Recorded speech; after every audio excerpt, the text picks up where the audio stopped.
climate change. Climate change is a global problem today, and the continuous change in climate in our world is posing threat to our environment and society.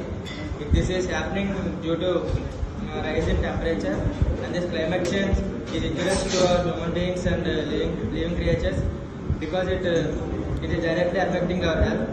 And the sudden change in climate may also lead to extreme heat waves in summer and lesser cold waves during winter.